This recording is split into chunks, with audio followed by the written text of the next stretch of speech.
एक गांव में एक किसान रहता था। उसका गांव के बाहर एक छोटा सा खेत था। एक बार फसल बोने के कुछ दिनों बाद उसके खेत में चिड़िया ने घोंसला बना लिया। कुछ समय बीता तो चिड़िया ने वहां 2 अंडे भी दे दिए। उन अंडों में से 2 छोटे छोटे बच्चे निकल आए। वे बड़े मजे से उस खेत में अपना जीवन गुजारने लगे। कुछ महीनों बाद फसल कटाई का समय आ गया। गांव के सभी किसान अपने खेतों की फसल की कटाई में लग गए। अब चिड़िया और उसके बच्चों का वह खेत छोड़कर नए स्थान पर जाने का समय आ गया था। एक दिन खेत में चिड़िया के बच्चों ने किसान को ये कहते सुना कि कल मैं फसल कटाई के लिए अपने पड़ोसी से पूछूंगा और उसे खेत में भेजूंगा। ये सुनकर चिड़िया के बच्चे परेशान हो गए। उस समय चिड़िया कहीं गई हुई थी। जब वो वापस लौटी तो बच्चों ने उसे किसान की बात बताते हुए कहा, माँ, आज हमारा यहाँ अंतिम दिन है। रात में हमें दूसरे स्थान के लिए यहाँ से निकला होगा।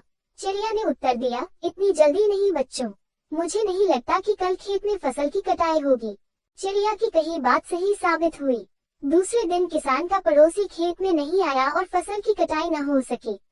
शाम को किसान खेत में आया और खेत को जैसे का तैसा देख बुदबुदाने लगा कि ये पड़ोसी तो नहीं आया। ऐसा करता हूँ, कल अपने किसी रिश्तेदार को भेज देता हूँ। चिड़िया के बच्चों ने फिर से किसान की बात सुन ली और परेशान हो गए। जब चिड़िया को उन्होंने ये बात बताई तो वह बोली, तुम लोग चिंता मत करो, आज रात हमें जाने की जरूरत नहीं है। मुझे नहीं लगता कि किसान का रिश्तेदार आएगा। ठीक ऐसा ही हुआ और किसान का रिश्तेदार अगले दिन खेत नहीं पहुंचा। चिड़िया के बच्चे हैरान थे कि उनकी माँ की हर बात सही हो रही है। अगली शाम किसान जब खेत आया तो खेत की वही स्थिति देख बुदबुदाने लगा कि ये लोग तो कहने के बाद भी कटाई के लिए आते नहीं है। कल मैं खुद आकर फसल की कटाई शुरू करूंगा। चिड़िया के बच्चों ने किसान की ये बात भी सुन ली।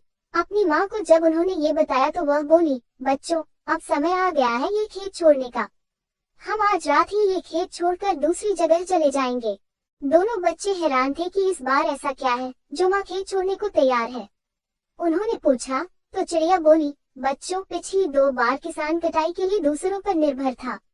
दूसरों को कहकर उसने अपने काम से पल्ला झाड़ लिया था, लेकिन इस बार ऐसा नहीं है।